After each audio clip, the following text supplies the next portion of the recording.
Western Canada, it's generally considered to be the best practice to put all your nitrogen down at seeding. However, in wetter climates, like England for example, they'll split apply their nitrogen because that's a better use of nitrogen there. But there are some situations in Western Canada where we might consider a split application. For example, here we've had 2 years of drought back to back, and our soil moisture reserves were depleted. So a producer might say, well, I'm going to hold back on some of that nitrogen, and if conditions improve, then I'll apply some more nitrogen after the crop has emerged. But if you're going to take that strategy, you really should be getting that nitrogen out there before the 3 to 5 leaf stage. That will ensure that nitrogen is going towards yield. Later applications are going to go less towards yield and more towards protein. However, if you have a fair bit of nitrogen that you're putting up front, you should be able to get away with a later season application of nitrogen without having given up too much yield potential. And that's the purpose of this. The objective of this trial is to demonstrate some of those concepts.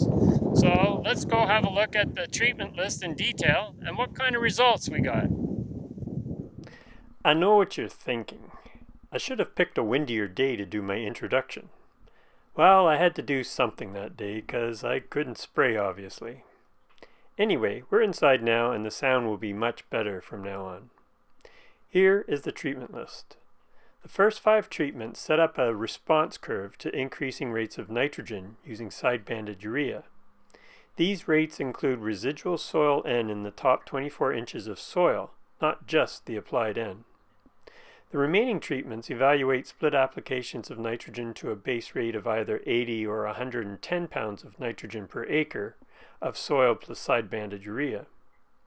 The timing of the split applications of N is either the 3 to 5 leaf stage, which is recommended to maintain yield potential, or early flag leaf stage, which is more likely to increase protein but less likely to maintain yield potential.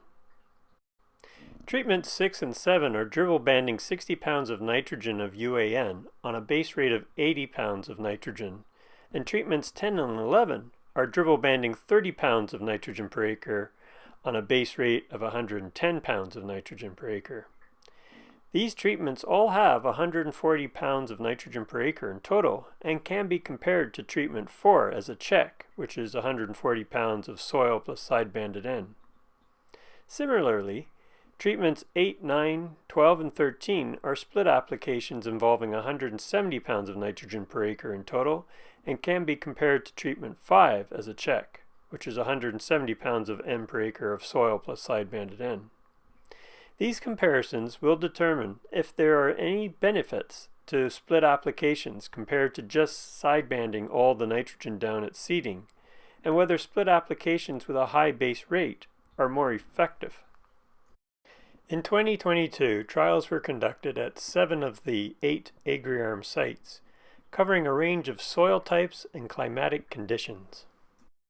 The results from this study must be looked at individually by site, as there was a strong site-by-treatment interaction. In other words, the response to treatment differed between locations. Indian Head and Outlook were high-yielding sites, and the wheat yield was very responsive to added nitrogen. Scott and Swift Current were low-yielding and fairly unresponsive to N during drought. Yorkton and Melfort will be left out of this discussion as Yorkton was high-yielding but unresponsive to nitrogen. At this site, soil reserves of nitrogen were quite high, and yield potential was probably reduced by 20 to 30% from hail received on June 23rd. Melfort had a high residual soil N as well, but was still responsive to added nitrogen.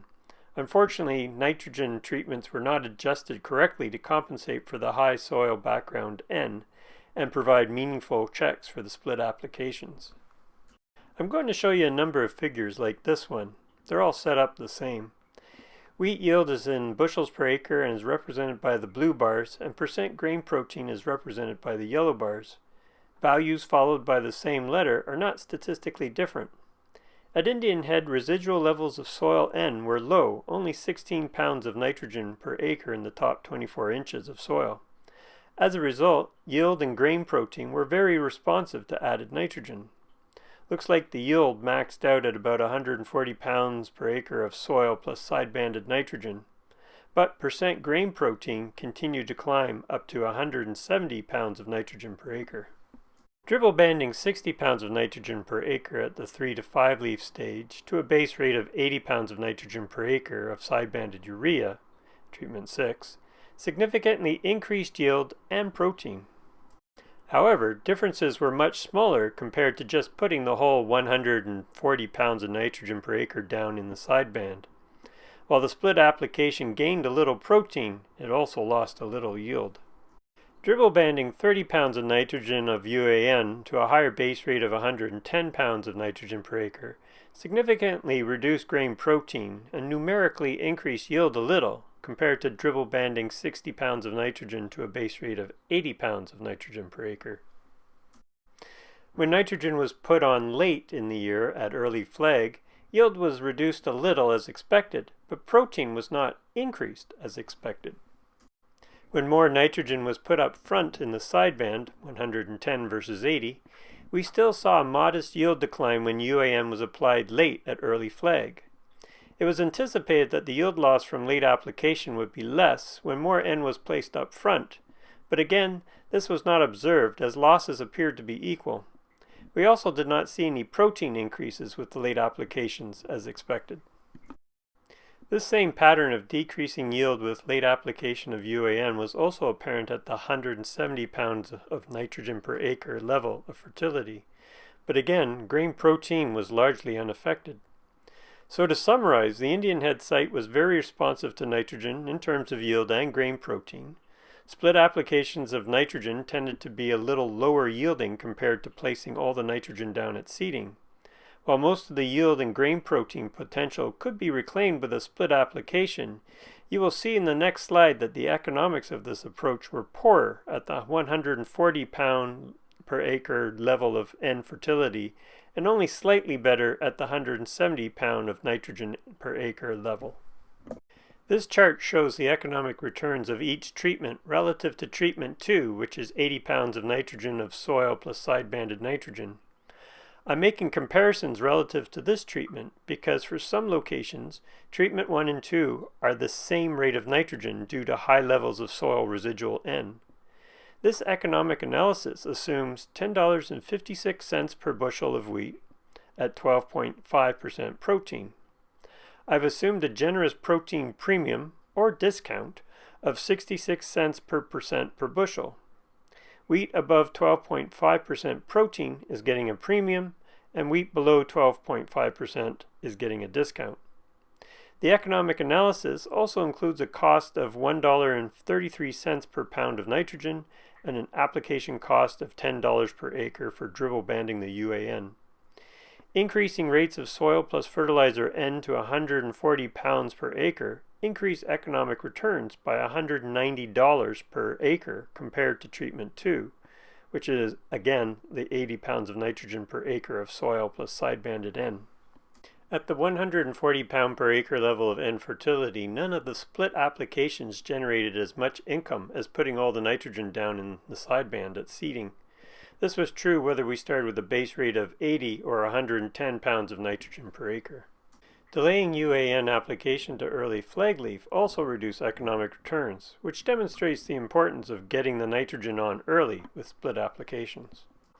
At the 170 pound per acre level of nitrogen fertility, split applications were a tiny bit more profitable compared to sidebanding all the nitrogen at seeding, but profitability was again reduced if UAN was applied late at early flag.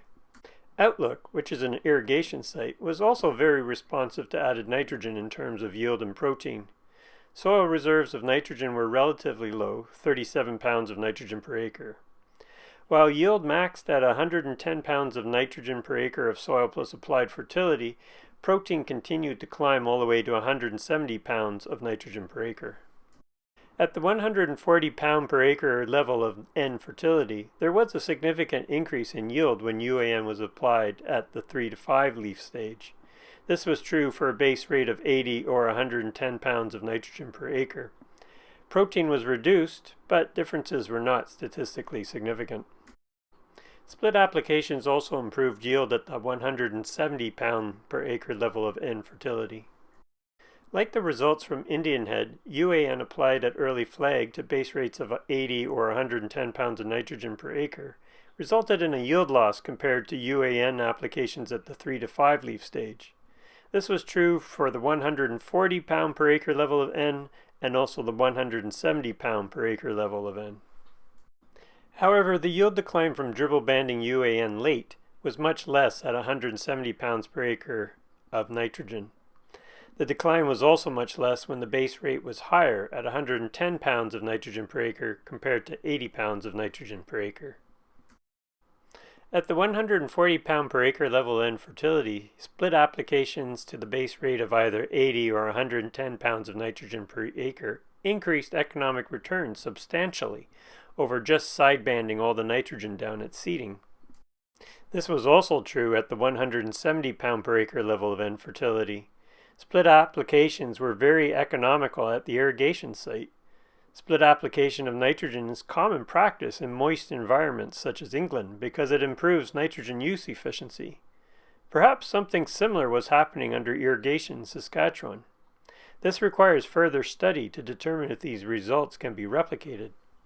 Not surprisingly, the economic benefit of split applying nitrogen was reduced substantially by applying the UAN late at early flag, at the 140 pound per acre level of N fertility.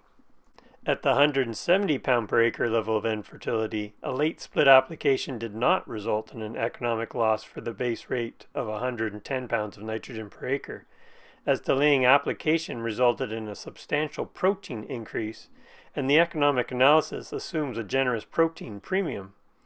However, an economic loss from late application was observed when applying UAN to the lower base rate of 80 pounds of nitrogen per acre. At Swift Current, background soil N was 59 pounds per acre, but yield was still unresponsive to added nitrogen due to drought. However, grain protein significantly increased in response to added nitrogen. A few treatments yielded a little more than the 80 pound per acre base rate of nitrogen, but differences were small and statistically insignificant. While most treatments had significantly higher grain protein, this still wasn't enough to make the other treatments more profitable. The best strategy for this site was to supply only 80 pounds of nitrogen per acre at seeding due to the drought. All additions of nitrogen beyond this resulted in reduced economic returns. Even though significant differences between yields were not detected, yields were reduced numerically when UAN was applied late, and this consistently resulted in reduced returns for all split applications. Conditions were also dry at Scott, and results were very similar to Swift Current. While yields increased minorly with added nitrogen, the differences were statistically insignificant. In contrast, protein significantly increased in response to added nitrogen. While a number of treatments had marginally greater yields and grain protein compared to the base rate of 100 pounds of nitrogen per acre, this only resulted in greater economic returns for the base rate of 110 pounds of nitrogen per acre. Otherwise, all split applications of nitrogen were less economical than the base rates of either 80 or 110 pounds of nitrogen per acre. So let's review the economics. During the drought at Swift Current and Scott, holding back on side-banded nitrogen at seeding would have proved economical because producers would not have bothered with dribble banding any additional nitrogen. However, over-fertilizing the crop by 30 to 60 pounds of nitrogen per acre hasn't come with huge economic loss. It was not until the crop was over-fertilized by 90 pounds of nitrogen per acre that the economic losses started to become substantial. Let's look at the risk of not applying enough nitrogen at the beginning of the season for the wet locations, and assume for some reason the split application of nitrogen was not possible to apply. At Indian Head, the optimum rate was 170 pounds of nitrogen per acre, with 140 pounds of nitrogen per acre becoming a close second. If you held back on nitrogen to a base rate of 80 N and were unable to successfully dribble band additional N, the economic consequence of this is $191 per acre, which is quite severe. Likewise, the economic consequence is $113 per acre at outlook, which is also severe. But let's say you're cocky and you are certain you can effectively get the UAN applied by the 3 to 5 leaf stage and incorporated with rain. Well, at 140 pounds per acre and 170 pound per acre level of N fertility, there's nothing but upside for the irrigation site, as it would appear N use efficiency was improved by split applications, and you certainly can depend on irrigation to get the fertilizer into the ground. Of course, really wet conditions could prevent you from dribble banding the UAN on time. For Indian Head, economic returns were greater with the split applications at the 170 pounds of nitrogen per acre level, but there was some risk of economic loss at the 140 pounds of nitrogen per acre level. But what if you're not so cocky? But you figure you can certainly get the UAN on time by early flag. Well, the risk of economic loss has increased substantially. It has even turned negative for outlook at the 140 pounds of nitrogen per acre level. So should you split apply nitrogen to manage risk? Well, perhaps under irrigation. In this study, there were large increases in nitrogen use efficiency, but this requires more study to see if we can replicate those results. If conditions are very dry and the long-term forecast doesn't look promising, then holding back on nitrogen at seeding could provide some economic benefit. But don't hold back too much, no more than maybe 30 pounds of nitrogen per acre. The economic risk of holding back a lot of nitrogen at seeding and missing the opportunity to dribble band nitrogen early if conditions improve are much larger than losses incurred from over-fertilizing the crop by 30 pounds of nitrogen per acre during drought. Perhaps the best approach with split applications on dryland farming is to not do it on purpose. Fertilize for a regular crop yield, and if conditions look exceptional, consider dribble banding UAN in crop. But target it early at the 3 to 5 leaf stage, because that's best. In addition to Drought, which funded this project, I'd also like to acknowledge Richardson Pioneer that often does grain protein testing for us for free. Well, actually it's cost us a couple pizzas in the past.